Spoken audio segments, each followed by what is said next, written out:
বন্ধুরা, আমি শুভ। তো আজকে আমরা গিয়েছিলাম উদয়নারায়ণপুর বাজারের রথ দেখতে। তো আমরা যখন গিয়েছিলাম তখন দেখলাম জগন্নাথ প্রভুজিকে আনা হচ্ছে। সমস্ত লোক এইভাবে পতাকা নিয়ে এবং গান বাজনার সাথে জগন্নাথ প্রভুকে আনছে। তো দেখো, ওই আমাদের আসে জগন্নাথ প্রভু পালকি করে। তো ঢাকের সুরে, শঙ্খধ্বনির সুরে, সব কিছু সুরে আমাদের জগন্নাথ প্রভুজিকে আনা হচ্ছে।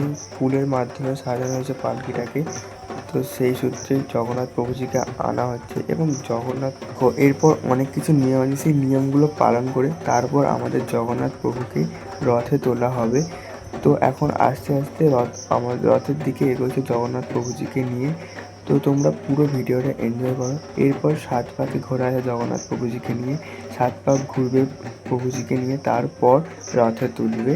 তো তোমরা সমস্ত ভিডিওটা এনজয় করো এবং লাস্ট পর্যন্ত ভিডিওটা দেখো। তো আজকে পুরো ভিডিওটা সবাই এনজয় করো।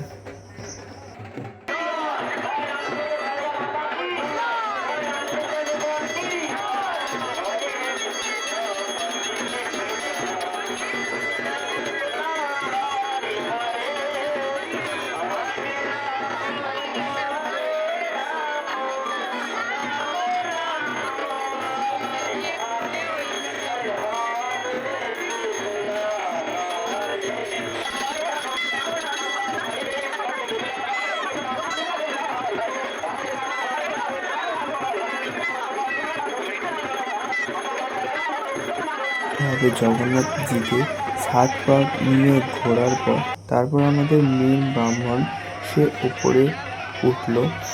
তো আমাদের প্রথম পুরোহিত ওপরে উঠছে, যে সবার ওপরে থাকবে জগন্নাথ প্রভুজিকে কোলে নিয়ে যিনি বসবেন। তো আমাদের প্রথম পুরোহিত উপরে উঠে পড়লো।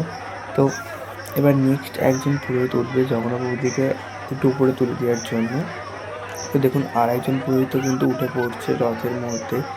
তো এরপর আমাদের প্রভুজিকে তোলা হবে। আর দেখো, আমাদের প্রভুজিকে এবারে জগন্নাথ প্রভুকে এবারে তোলা হচ্ছে। তো দ্বিতীয় পুরোহিত প্রথমে আমাদের জগন্নাথ প্রভুকে কোলে নিলেন, তারপর একদম সবার ওপরে নিয়ে চলে গেলেন আস্তে আস্তে সবাই ধরে ধরে। দেখুন, এবার দ্বিতীয় তলায়, এবারে সব থেকে ওপরে তলায় যেখানে জগন্নাথ প্রভুজিকে কোলে করে নিয়ে রথযাত্রা শুরু করা হবে।